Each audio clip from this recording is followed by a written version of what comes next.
अगर लोग एक दूसरे से लड़ेंगे तो कैसे आगे बढ़ेंगे। जानिए ऐसा क्यों बोले chief justice Chandrachud.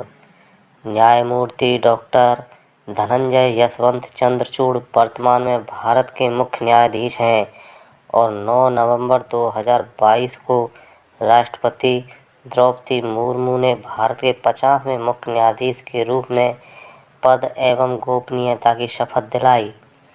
Supreme court के मुख्य न्यायाधीश DY चंद्रचूड़ ने कहा है कि देश का विकास तभी होगा जब देशवासी एक दूसरे के साथ मिलजुल कर रहेंगे।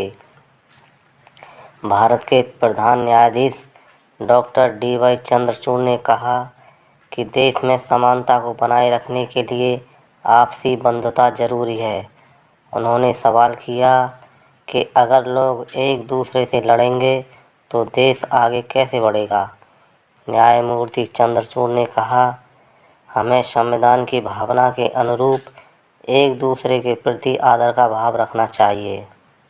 राजस्थान राज्य के बीकानेर जिले के महाराजा गंगा सिंह विश्वविद्यालय में हमारा संविधान हमारा सम्मान अभियान समारोह को संबोधित करते हुए प्रधान न्यायाधीश चंद्रचूड़ ने कहा कि हमारे संविधान निर्माताओं के मन में मानवीय गरिमा का सर्वोच्च महत्व था। उन्होंने कहा, डॉक्टर बाबा साहब अम्बेडकर ने संविधान सभा की प्रारूप समिति के अध्यक्ष के रूप में यह सुनिश्चित किया कि न्याय, स्वतंत्रता और समानता के मूल्यों के साथ साथ बंधुता और व्यक्ति की गरिमा की भावना को भी संविधान बढ़ावा दे। उन्होंने स्वतंत्रता व समानता के हनन के खिलाफ बंधुता को वास्तविक सुरक्षा कवच माना व उसे ऊंचा स्थान दिया। प्रधान न्यायाधीश के मुताबिक कहने का मतलब यह है कि देश में समानता को बनाए रखने के लिए आपसी बंधुता जरूरी है। अगर लोग एक दूसरे से लड़ेंगे तो देश आगे कैसे बढ़ेगा।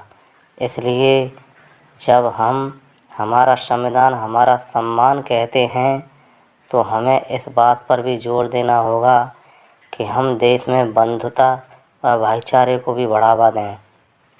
इन भावनाओं को अपने निजी जीवन में आत्मसात करें। उन्होंने कहा, देश के नागरिकों को यह भी समझना होगा कि एक तरफ जहां संविधान उनके अधिकारों की बात करता है, दूसरी तरफ यह भी उम्मीद करता है कि देश के नागरिक अपने दायित्वों का निर्वहन करें।